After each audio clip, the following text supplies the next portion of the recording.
Hello मेरे प्यारे प्यारे स्टूडेंट्स, कैसे हैं आप सब। मैं आपकी दोस्त दीदी ज़ोया और यहाँ हम एमएलटी स्टूडेंट्स को पढ़ाते हैं।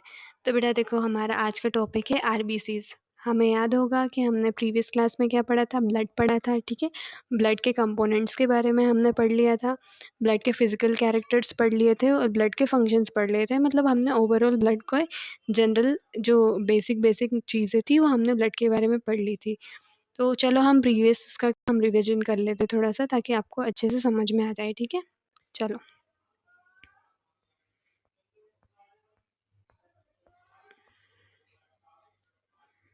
चलो बच्चों, इसका कंपोज़िशन एक बार देख लेते हैं, फिर से प्रीवियस क्लास की तरफ हम चले जाते हैं। तो देखो, हमने कंपोज़िशन ऑफ ब्लड पढ़ा था। हमने देखा था कि ब्लड काई-काई से मिलके बनता है।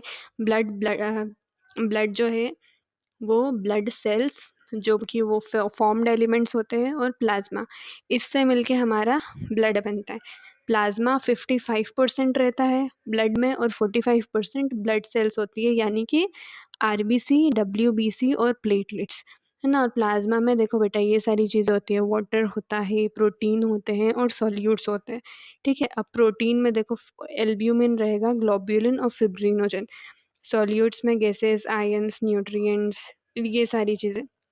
आज की क्लास में हम प्लाज्मा को डिस्कस नहीं करेंगे, क्योंकि हम हेमेटोलॉजी पढ़ रहे हैं और हेमेटोलॉजी में हमें पता है कि हम ब्लड की स्टडी करते हैं। ठीक है, तो ये वाला जो पोर्शन है, ये हम जब एनाटॉमी फिजियोलॉजी पढ़ेंगे तो हम फिजियोलॉजी में पढ़ेंगे। ठीक है, तो अभी हम सिर्फ ब्लड सेल्स को डिस्कस करेंगे, आरबीसी, डब्ल्यूबीसी और प्लेटलेट को, और उसमें भी आज हमारा जो मेन टॉपिक है वो आरबीसी है। ठीक है, तो चलो हम डिस्कस कर लेते हैं आरबीसी को। चलो बेटा, चलो आरबीसी पे आ जाओ। आरबीसी रेड ब्लड सेल्स और एरिथ्रोसाइट भी बोलते हैं हम। ठीक है, एरिथ्रोसाइट, आरबीसी एक ही होता है।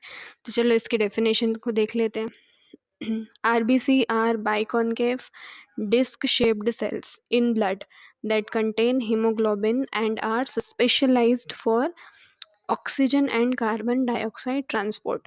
क्या बोल रहा है कि जो आरबीसी होती है ना, वो बाई कॉन्केव शेप की रहती है, डिस्क शेप की रहती है, डिस्क आती है ना, उसके शेप की रहती है ब्लड में, जो कि हीमोग्लोबिन कंटेंट करती है ना। एक पिगमेंट होता है हीमोग्लोबिन बेटा, रेड कलर का, वो कंटेन करती है। And are specialised for oxygen and carbon dioxide transport, और ये क्या करती है, ये ऑक्सीजन और कार्बन डाइऑक्साइड को ट्रांसपोर्ट करती है। ठीक है, अब हम बाइकॉन्केव क्या होता है, देखो सबसे पहले तो ये देखो, ये है आरबीसी का स्ट्रक्चर।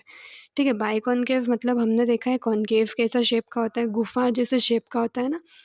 तो बाइकॉन्केव मतलब इसके देखेंगे ना हम, तो दो तरफ से ये कॉन्केव शेप की दिखेगी हमें। डिस्क कैसे आती है ना, डिस्क तो हमने देखी है, ये देखो अब देख ही रहे हो, इस तरह की दिखती है आरबीसी हमें। ठीक है, ये हीमोग्लोबिन पिगमेंट प्रोड्यूस करती है, मतलब प्रोड्यूस क्या, कंटेन करती है।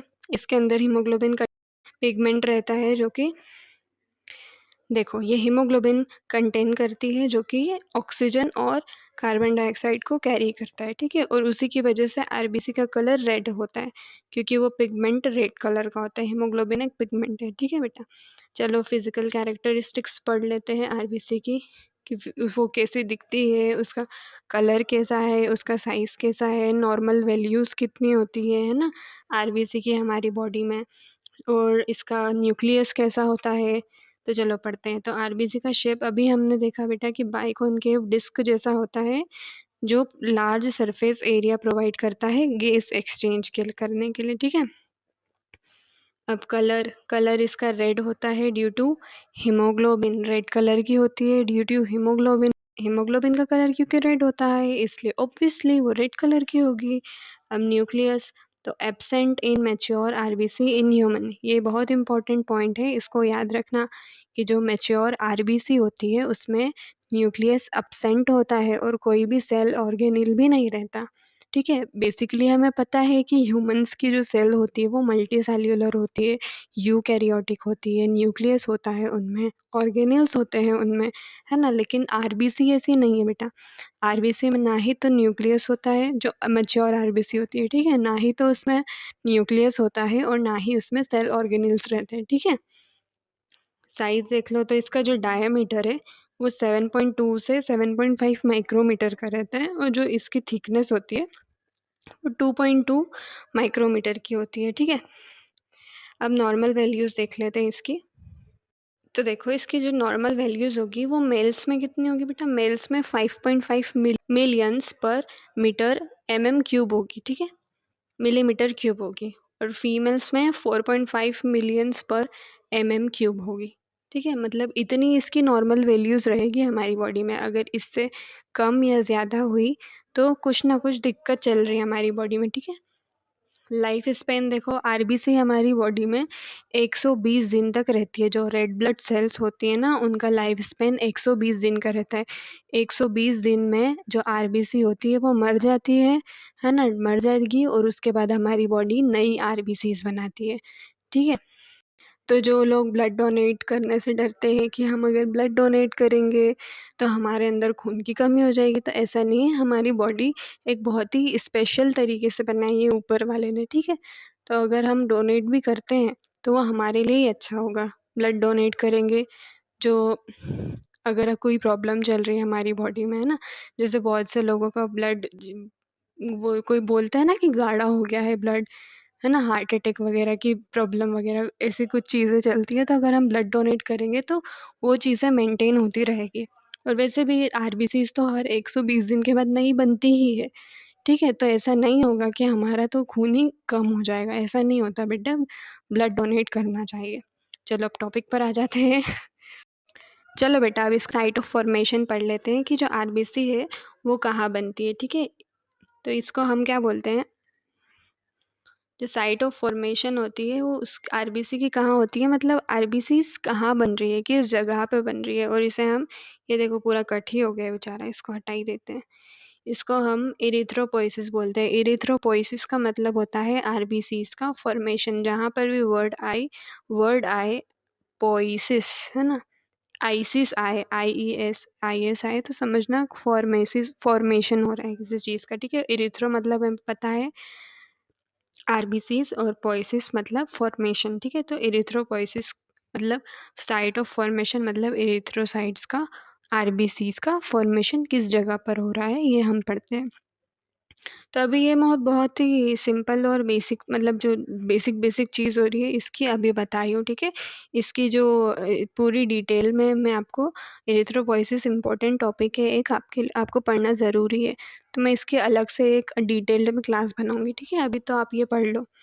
तो देखो इन फीटस, फीटस में कहाँ पर बनती है आरबीसी, लीवर में और स्प्लीन में बनती है, ठीक है। फीटस जो होता है, जो वॉर्म होता है ना, बेबी जो होता है, पेट में जो बच्चा होता है, उसके अंदर जो आरबीसी होती है वो लीवर में और स्प्लीन में बनती है, ठीक है। लीवर हमें पता है, लीवर जो हमारा होता है, और स्प्लीन इसमें बनती है। इन एडल्ट्स में देखो, जो रेड बोन मैरो होता है ना हमारा, बोन मैरो होता है, उसमें बनती है। फ्लैट बोन्स जो होती है, स्टर्नम, रिप्स, पेल्विस, इन एरियाज में बनती है हमारी रेड ब्लड सेल्स जब हम बड़े रहते हैं, एडल्ट रहते हैं हम, ठीक है। हॉर्मोन्स कौन सा रिस्पॉन्सिबल होता है इरिथ्रोपोइसिस के लिए, तो वो इरिथ्रोपोइटीन रहता है। इरिथ्रोपोइटीन किडनी सिक्रीट करती है, ठीक है। और ये हार्मोन रिस्पॉन्सिबल होता है इरिथ्रोपोइसिस के लिए, ठीक है। रिक्वायर्ड फैक्टर्स क्या क्या होते हैं इरिथ्रोपोइसिस के लिए, आरबीसीज के फॉर्मेशन के लिए बहुत इंपॉर्टेंट चीज़ें होती है। आयरन ज़रूरी होता है, आयरन फॉर हीमोग्लोबिन, आयरन से ही तो हीमोग्लोबिन बनता है। हमने देखा था कि हीमोग्लोबिन ब्रेक डाउन होता है हीम और ग्लोबिन वाले पार्ट में, जिसमें कि हीम जो होता है वो आयरन कंटेन करता है ना। तो आयरन हम लेंगे, हमारी बॉडी में रहेगा तो ही हीमोग्लोबिन का फॉर्मेशन बनेगा। विटामिन बी 12 और फॉलिक एसिड, विटामिन बी 12 और फॉलिक एसिड बहुत इम्पॉर्टेंट चीज़ होते हैं, जो हमारा डीएनए होता है उसके सिंथेसिस के लिए। अगर डीएनए ही नहीं बनेगा तो फिर सेल कैसे बनेगी, आरबीसी नहीं बन पाएगी ना, इमेच्योर सेल रह जाएगी या तो फिर, ठीक है। और वो उस फिर फर्दर हमें एनीमिया हो सकता है ना। तो देखो vitamin B 12 and folic acid भी बहुत असेंशियल एलिमेंट्स रहते हैं हमारे आरबीसी फॉर्मेशन के लिए, ठीक है। फिर protein is a very important acid elements for the synthesis of RBCs, ठीक है। Erythropoietin, again erythropoietin is responsible for RBC formation. Okay, I hope आपको क्लियर हुआ होगा। देखो, हमने देखा ही है, अगर किसी को खून की कमी हो जाती है, खून की कमी को बेसिकली एनीमिया बोलते हैं, ठीक है। तो हमने अगर देखा ही है, अगर किसी को एनीमिया हुआ है तो डॉक्टर उसको क्या बोलेगा कि तुम आयरन सप्लीमेंट्स लो, है ना। तो वही ना कि आयरन हम खाएंगे ज़्यादा, तुम बोलते हैं ना कि तुम पालक की सब्जी खाओ, क्यों? क्योंकि पालक में आयरन होता है, और आयरन आयरन हीमोग्लोबिन बनाता है। जो हीमोग्लोबिन आरबीसी का जो पिगमेंट होता है ना, वो पिगमेंट बहुत इम्पोर्टेंट पिगमेंट होता है बेटा आरबीसी के लिए। वही तो ऑक्सीजन को कैरी करता है, कार्बन डाइऑक्साइड को कैरी करता है, ठीक है। तो इसलिए ये सारी चीज़ें बहुत इंपॉर्टेंट होती है।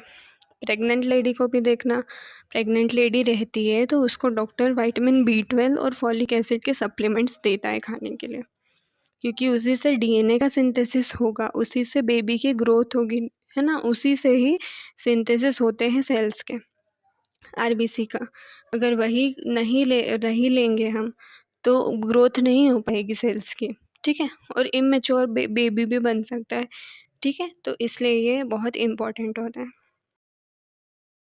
चलो बेटा, अब हम इसका स्ट्रक्चर पढ़ लेते हैं, ठीक है, कि आरबीसी कैसा होता है, कैसी दिखती है, ठीक है। तो स्ट्रक्चर में हम पढ़ लेते हैं। सबसे पहले इसकी मेम्ब्रेन, ठीक है। इसकी मेम्ब्रेन कैसी होती है बेटा? सेमी परमिएबल होती है और इलास्टिक होती है। इलास्टिक का मतलब तो हमें पता ही है, ठीक है। और सेमी परमिएबल मतलब देखते हैं कि देखो ऐसी, जैसे ये इसकी मेम्ब्रेन है, ठीक है, आरबीसी की।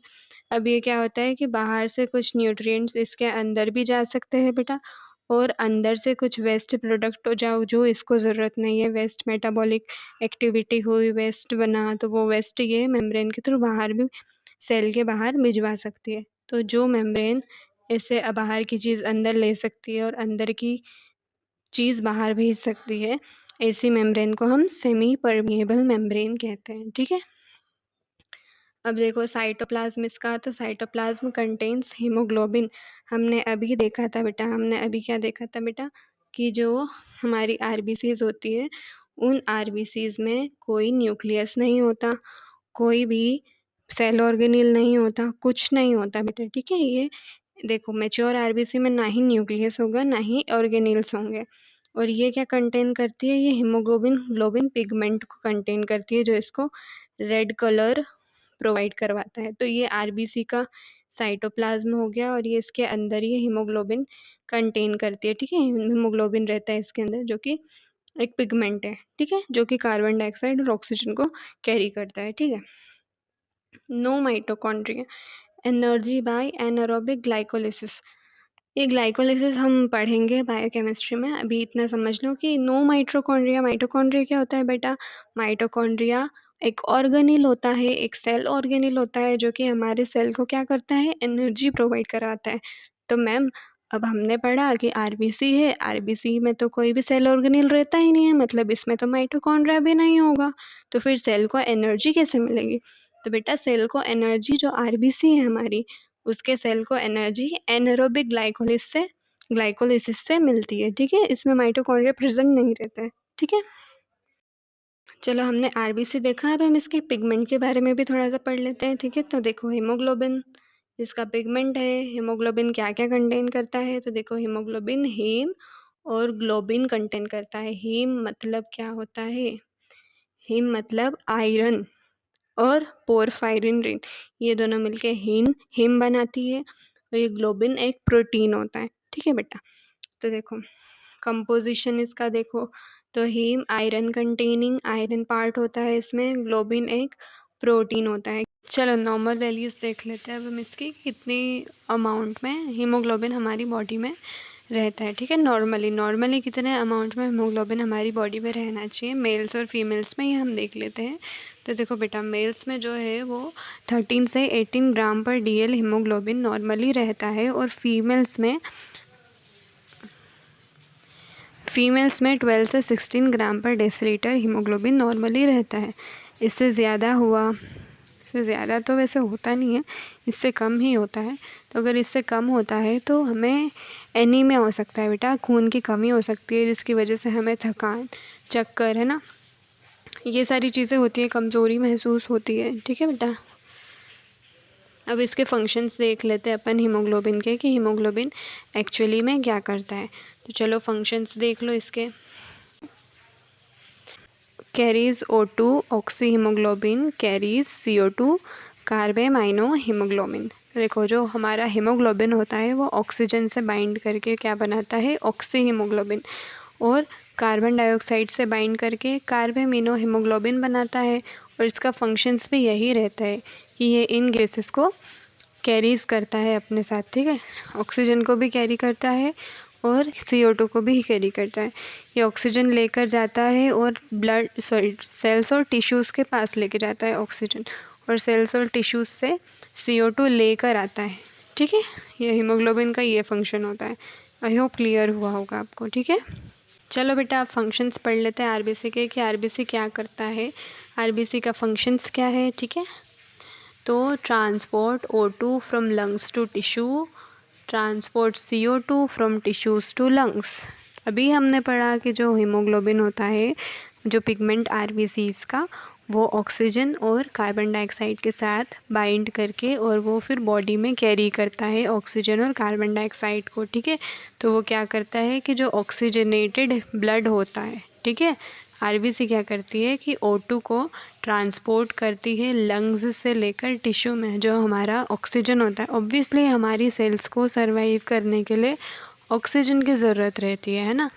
तो वो ये जो आरबीसीज होती है, हमारी रेड ब्लड सेल्स होती है, उसके अंदर जो हीमोग्लोबिन पिगमेंट होता है वो बाइंड करता है ऑक्सीजन से और हमारे लंग्स से लेकर जाता है हमारे सेल्स और टिश्यूज़ के पास ऑक्सीजन को, और हमारे टिश्यूज़ और सेल्स से कार्बन डाइऑक्साइड लेता है, जो कि एक हार्मफुल गैस होती है ह्यूमंस के लिए। तो उस गैस को ये लेता है, आरबीसीज लेती है हीमोग्लोबिन के थ्रू, और ये लंग्स के पास लेकर आती है, ठीक है। फिर लंग्स से ये कार्बन डीऑक्सीजनेटेड गैस यानी कार्बन डाइऑक्साइड वाली गैस हार्ट के पास जाएगी, है ना। फिर हार्ट में वो क्या होगी, ऑक्सीजनेटेड होगी, है ना। फिर ऑक्सीजनेटेड गैस जो होगी, ऑक्सीजनेटेड ब्लड जो होगा वो फिर लंग्स में आएगा, और फिर लंग्स से सेल्स और टिश्यू में जाएगा, ठीक है। तो ये प्रोसीजर होती है, ठीक है। Helps in buffering blood pH due to haemoglobin, ये ब्लड के पीएच को भी मेंटेन करता है, ठीक है, हीमोग्लोबिन की वजह से ही। अब फेट ऑफ आरबीसी पढ़ लेते हैं। फेट ऑफ आरबीसी मतलब बेटा कि हर किसी का दिन आता है अच्छा दिन नहीं, बुरा, कि हम जब जीवित होते हैं तो हम मरते भी हैं, है ना। अगर इंसान पैदा हो रहा है तो वो मरेगा भी, तो उसे फेट बोलते हैं, है ना। तो फेट ऑफ आरबीसी, आरबीसी का डिस्ट्रक्शन, तो देखो इसको भी पढ़ ही लेते हैं हम। Destroyed in spleen, graveyard of RBC after 120 days. तो जो हमारी आरबीसीज होती है वो अपनी लाइफ स्पेन 120 दिन का पूरा करने के बाद वो स्प्लीन में जाके मर जाती है, ठीक है। स्प्लीन में आरबीसीज का डिस्ट्रक्शन होता है, स्प्लीन में ही आरबीसी डेड होती है। स्प्लीन हमारा एक ऑर्गन होता है, ठीक है। तो वहाँ पर ये आरबीसी डिस्ट्रक्शन होती है, और इसलिए स्प्लीन को क्या बोला जाता है, ग्रेवयार्ड ऑफ आरबीसीज। ग्रेवयार्ड क्या होता है, कब्रिस्तान, ठीक है। तो आरबीसी का कब्रिस्तान बोला जाता है इसको, स्प्लीन को, ठीक है। हीमोग्लोबिन ब्रेकडाउन, हीमोग्लोबिन कैसे टूट रहा है ये देखते हैं। तो हीमोग्लोबिन का हमने देखा था कि वो हीम और ग्लोबिन पार्ट में टूटता है, ठीक है। और हीम क्या होता है, हीम में आयरन भी रहता है और पोरफायरिन रिंग भी रहती है, और ग्लोबिन वाला पार्ट जो होता है उसमें प्रोटीन रहता है। तो हमने देखा कि जो प्रोटीन वाला पार्ट तो होता है वो फर्दर टूट के अमाइनो एसिड्स बनाता है, जो कि अमाइनो एसिड एक स्मॉलेस्ट यूनिट होते हैं प्रोटीन्स के। तो वो वापस हमारी बॉडी उसको यूज़ कर लेती है, ठीक है, उस प्रोटीन को। तो वो तो यूज़ में आ गया। अब जो आयरन वाला पार्ट होता है वो आयरन वाला पार्ट भी हमारी बॉडी यूज़ कर लेती है ना, फिर से आरबीसीज को बनाने के लिए, ठीक है। अब बचता कौन सा है, पोरफायरिन रिंग बचती है। तो पोरफायरिन रिंग क्या होता है, पोरफायरिन रिंग का क्या होता है, ऑक्सीडेशन होता है, और वो कन्वर्ट हो जाती है बिलीवर्डिन में। फिर बिलीवर्डिन का रिडक्शन होता है और वो बना लेता है बिलिरुबिन। अभी बिलीवर्डिन होता है ये ग्रीन कलर का पिगमेंट होता है, और ये बिलिरुबिन होता है ये येलो कलर का पिगमेंट होता है, ठीक है। और फिर ये एक्सक्रीट आउट हो जाते हैं बॉडी से, है ना, वेस्ट मटेरियल के थ्रू। जो बिलिरुबिन होता है ना बेटा, वो बिलिरुबिन वेस्ट मटेरियल होता है हमारी बॉडी का, जो कि एक्सक्रीट आउट हो जाता है, ठीक है, हमारी बॉडी से बाहर निकल जाता है। इसको हम पढ़ेंगे ना तो आपको और अच्छे से क्लियर होगा। तो अभी टेंशन मत लो इसका कि मैम ये तो हमें समझ में नहीं आया, अभी हम इसको समझेंगे, ठीक है। तो नो वरीज। देखो अगर आपको लेक्चर समझ में आता है तो मुझे कमेंट करके बताया करो, ठीक है, ताकि मुझे भी और अप्रिसिएशन मिलेगा, मुझे मोटिवेशन मिलेगा, तो मैं और ज़्यादा अच्छे और ज़्यादा मेहनत करके आपको पढ़ाऊँगी। वैसे ही मैं अभी बहुत मेहनत करती हूँ लेक्चर्स बनाने में आपके लिए, ठीक है। तो आपका भी मुझे सपोर्ट चाहिए, और बेशक अगर कोई भी डाउट हो आप कमेंट करिए, मैं आपको रिप्लाई करूँगी और उस प्रॉब्लम को, उस चीज़ को मैं क्लियर करूँगी, ठीक है। और अगर कोई टॉपिक दूसरा आपको पढ़ना है तो आप मुझे वो भी कमेंट करो, तो मैं वो पढ़ाऊँगी, ठीक है। और बाकी कमेंट ज़रूर करिए आप। तो देखो चलो अभी हम इसका आरबीसी का ब्रेकडाउन पढ़ लेते हैं कि आरबीसी कैसे टूटती है, ठीक है। अभी हमने इसका बेसिक चीज़ तो पढ़ ही ली थी, अब इसको डिटेल में पढ़ लेते हैं ताकि और अच्छे से आपको क्लियर हो जाए। इंपॉर्टेंट चीज़ है, ठीक है, पता होना चाहिए आपको। तो चलो बेटा देख लेते हैं। After 120 days RBC breakdown occur in spleen, liver, bone marrow by macrophages, haemoglobin released. अब आरबीसी क्या होती है, आरबीसी 120 दिन के बाद में टूटती है। अब वो आरबीसी टूटी तो हमें पता है कि आरबीसी के अंदर हीमोग्लोबिन पिगमेंट होता है, तो वो आरबीसी टूटेगी तो वो पिगमेंट जो हीमोग्लोबिन होगा वो रिलीज़ हो जाएगा, बाहर आ जाएगा, ठीक है। अब ये हीमोग्लोबिन देखो बाहर आ गया। अब ये हीमोग्लोबिन भी फर्दर हीम और ग्लोबिन में टूट जाता है, ये हीम और ये ग्लोबिन में टूटा। अब हीम क्या होता है, हीम होता है आयरन कंटेनिंग पार्ट और इसका पोरफायरिन रिंग पार्ट, ये दो चीज़ों से मिलके हीम पार्ट बनता है, ठीक है, आयरन और पोरफायरिन रिंग। और जो ग्लोबिन होता है वो काई से बनता है, प्रोटीन से बनता है। अब ये प्रोटीन तो क्या करती है, प्रोटीन का डाइजेशन होता है, डाइजेशन होके ये प्रोटीन इसका स्मॉलेस्ट पार्ट में कन्वर्ट हो जाता है, जो कि अमाइनो एसिड होते हैं। हमने पढ़ा है कि ग्रुप ऑफ अमाइनो एसिड मिलके प्रोटीन्स बनाते हैं, ठीक है। तो जो अमाइनो एसिड्स होते हैं वो तो फिर हमारी बॉडी रीयूज़ में ले लेती है, ठीक है। तो इसका तो काम ख़त्म हो गया। अब जो इसमें भी आयरन वाला जो पार्ट होता है, वो आयरन वाला पार्ट हमारी बॉडी रीयूज़ कर लेगी फिर से आरबीसी बनाने के लिए, ठीक है। अब बचता है पोरफायरिन रिंग। तो वो पोरफायरिन रिंग ना हीमो ऑक्सीजनेस से मिलके बिलीवर्डिन बनाएगी, जो कि ग्रीन कलर का पिगमेंट होता है, ठीक है। फिर उस बिलीवर्डिन से बिलीरुबिन बनेगा, जो कि एक येलो कलर का पिगमेंट होता है। किसके साथ रिएक्शन करके, बिलीवर्डिन रिडक्टेस के साथ में रिएक्शन करके रिड्यूस होगा और बिलीरुबिन का फॉर्मेशन करेगा, ठीक है। फिर बिलीरुबिन जो होगा वो फर्दर काई में कन्वर्ट हो जाएगा, अनकॉन्जुगेटेड बिलीरुबिन में। और ये जो बिलीरुबिन होता है, अनकॉन्जुगेटेड बिलीरुबिन, ये ब्लड में ही होता है। ये सारी प्रोसेस अभी हमारे रेटिकुलो एंडोथीलियल सिस्टम में चलती है। अब ये बिलीरुबिन से जब अनकॉन्जुगेटेड बिलीरुबिन बनेगा तो वो ब्लड में बनेगा। अब अनकॉन्जुगेटेड बिलीरुबिन क्या होता है, तो अनकॉन्जुगेटेड बिलीरुबिन मतलब ऐसा बिलीरुबिन जो वाटर में इनसॉल्यूबल हो, जो वाटर में सॉल्यूबल नहीं रहता है। ये चीज़ें हम बायोकेमिस्ट्री में पढ़ेंगे, ठीक है। अब बिलीरुबिन, अनकॉन्जुगेटेड बिलीरुबिन, है ना, कॉन्जुगेटेड बिलीरुबिन, इनके बारे में हम जब एलएफटी पढ़ेंगे हमारा, उस टाइम पे हम पढ़ेंगे ही, ठीक है। अभी हम आरबीसी के ब्रेकडाउन को पढ़ रहे हैं बेटा, आरबीसी का फेट पढ़ रहे हैं, तो अभी हम बिलीरुबिन को इतना डिटेल में डिस्कस नहीं करेंगे, हम बस स्टेप्स देख लेंगे कि कैसे कैसे चलता है, कैसे एक्शन होता है आरबीसी का, ठीक है। तो चलो ये बिलीरुबिन से फिर बिलीरुबिन से फिर अनकॉन्जुगेटेड बिलीरुबिन बना, ठीक है। अब देखो हमने देखा कि बिलीरुबिन से अनकॉन्जुगेटेड बिलीरुबिन बना, फिर ये अनकॉन्जुगेटेड बिलीरुबिन्स ना एल्ब्यूमिन के साथ बाइंड करेगा, क्योंकि ये तो अनकॉन्जुगेटेड है, वाटर में सॉल्यूबल नहीं रहता है, ठीक है। तो ये एल्ब्यूमिन के साथ में बाइंड करके फिर ये कॉन्जुगेटेड बिलीरुबिन बना देता है। और ये कहाँ पे बनता है, ये लीवर में बनता है, ठीक है।